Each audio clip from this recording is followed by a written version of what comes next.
Di dalam pemakanan juga Islam mengaturkan pada kita, kalau kita nak sihat, apa dia? Makan ni lapar baru makan. Jangan jadi kebau, makan street. Lapar baru makan. Lepas tu nak kenyang berhenti. Nabi kata apa? Nahnu qaumun la na'kulu hatta naju' wa idza akalna la nashba'. Kami satu kaum yang tak makan melainkan bila lapar. Sebelum kenyang kami berhenti dah. Belum kenyang ni makna sebelum hal tu. Betul tak? Ni tak ada kita makan tiba apabila makanan itu paroya. Paroya menentang apa? Periak dak peri. Terutama makanan peri, balun lincin. Kira makan lah. Itu yang punca penyakit tu. Punca yang penyakit. Cuba kita jaga aturan pemakanan dalam Islam. Clear? Lapar baru makan. Kalau nak kenyang berhenti. Ni tak ada pepak macam lembu dan kerbau. Cuba tuan-tuan ambil tengok lembu di rumah, di kandang. Mulut sedia-sedia duduk tu. Sedia-sedia duduk tu. Tak ada apa habis, tak ada nyamuk masuk, telan juga. Tuan-tuan dan puan-puan yang dirahmati Allah, jadilah bab makanan tu.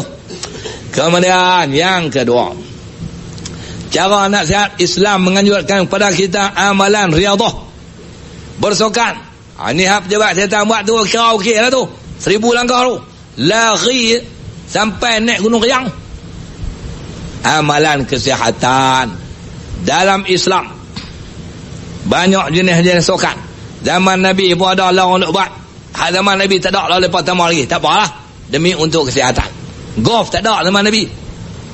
Nabi kata, "Allimu auladakum as-sibahata war-rimayata wa rukubal khail." Ajarlah anak-anak kamu apa dah? Berenang. Nombor 2 apa dah? Memanah. Nombor 3 menunggang kuda. Jadi maksud dia apa? Semua itu aktiviti sukan untuk kesihatan. Berenang. Sebab itulah mereka duduk berenang. Cuma mereka berenang tak ikut Nabi. Berenang itu cantiklah pakaian tu, tak Islamik. War-rimayah, manah.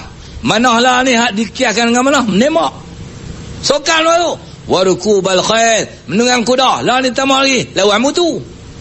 Lawan mutu tu menunggang kuda. Sebab tu budak-budak angkat tayar tu dikias kepada kuda. Sebab kuda bila kita tu kaki dia angkat, mutu pun angkat tu. Tuan-tuan dan puan-puan, muslimin muslimat yang dirahmati Allah. Seterusnya, bila kita bersukan, jadi sihat macam apa? Otot kita elok, perjalanan darah pun elok. Tanya doktor, tak dia. Sungguh Islam suruh-suruhkan. Yang ketiga tuan-tuan, kena mendapat tidur yang cukup. Ni pun Islam habang kat kita. Boleh kita jegeh buat kerja sampai tak tidur. Kena mendapat tidur yang cukup. Tapi jangan tidur yang lebih. Orang tua tidur 12 jam sehari. Apa cerita ni? Sehingga menjejaskan kehidupan dia. Tak boleh. Mendapat tidur yang cukup. Kemudian yang keempat, bagaimana nak jaga kesihatan? Islam kata, kena berehat. Sebab tu ada masa berehat. Sebab tubuh badan kita ini perlu berehat. Digasak dengan kerja sampai tak ada rehat. Akhirnya kerja berkualiti untuk seketika. Lepas tu dia tidak dapat menghasilkan produktiviti lagi. Sebab tubuh badannya telah dilanda penyakit. Kemudian tuan-tuan, hani beribadat. Sihat ni boleh dapat dengan cara berpuasa. Nabi apa? Sumu tasihu. Berpuasalah kamu, nescaya kamu jadi sihat. Berpuasa ni mana? Perut kita ni dikurangkan makan. Perut ni sarang penyakit. Banyak-banyak sangat makanan, terdedah kepada segala mak nenek penyakit. Dan yang keenam, macam mana cara kita nak dapat sihat? Allah ajak kepada kita, Nabi ajak kepada kita. Orang Islam ni apa dah? Satu amalan untuk kita mendapat kesihatan. Di samping kita berubat, di samping kita buat hak saya abang tadi, iaitu jangan lupa berdoa kepada Allah Subhanahu Wa Taala. Dan hidup kita ni doa. Mana apa? Kalau sihat dah, minta doa pada Allah supaya dikekalkan kesihatan. Antara doa apa dah? Allahumma inna nas'aluka as-sihhata wal afiyata. Ya Allah, kami pun daripada-Mu dianugerahkan kepada kami kesihatan dan afiat. Minta doa.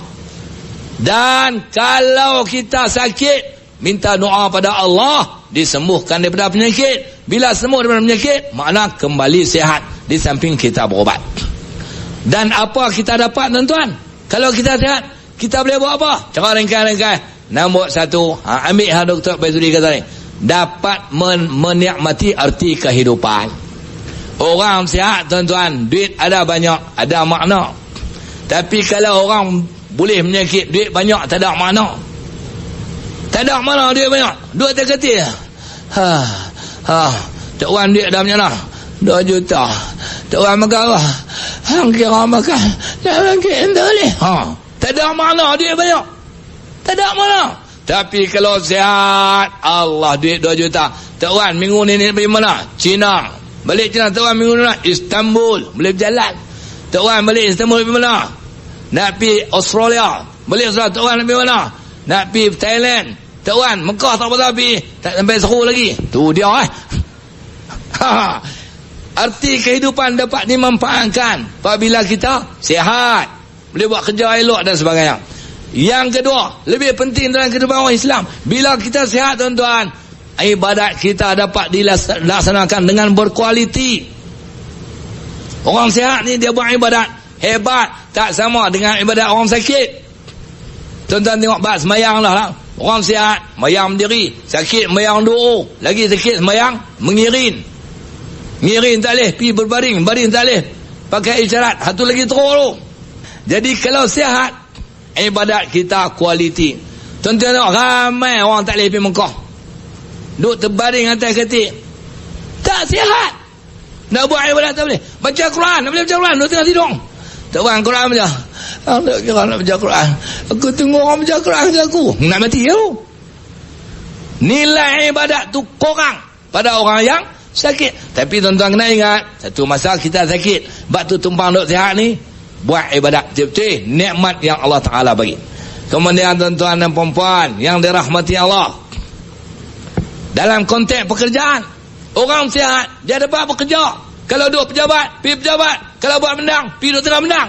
Kalau orang buat getah, motong getah, pergi motong untuk menjana pendapatan. Macam mana kalau dia tak sihat? Dia duduk rumah tuan-tuan, ambil MC daripada doktor. Berikutnya tuan-tuan, orang yang sihat, minda dia jalan. Sebab kesihatan minda ini seiring dengan kesihatan fizikal. Kalau fizikal tak sihat, minda juga akan tak sihat.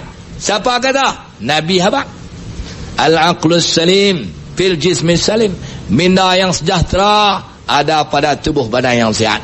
Kalau badan penyakit tuan-tuan, otak tak boleh fikir antara mana pergi tanya orang duduk di katil hospital. Otak dia tak jalan. Sebab apa? Sebab fizikal dia tak sihat. Dengan sebab itu tuan-tuan, kita ni sementara sihat, jagalah kesihatan kita. Tapi tak siapa pun dapat menjamin bahawa dia akan sihat selama-lama. Sebab tu Islam dah ajak pada kita, bila kita dapat nikmat kesihatan, bersyukurlah di atas nikmat itu. Bila kita ditimpa penyakit, walaupun dikata derita itu mana azab, mana dia menyusahkan kehidupan kita, bersabarlah menghadapi penyakit itu. Di sebalik kesabaran itu ada pahala daripada Allah Subhanahu wa ta'ala. Wallahu alam.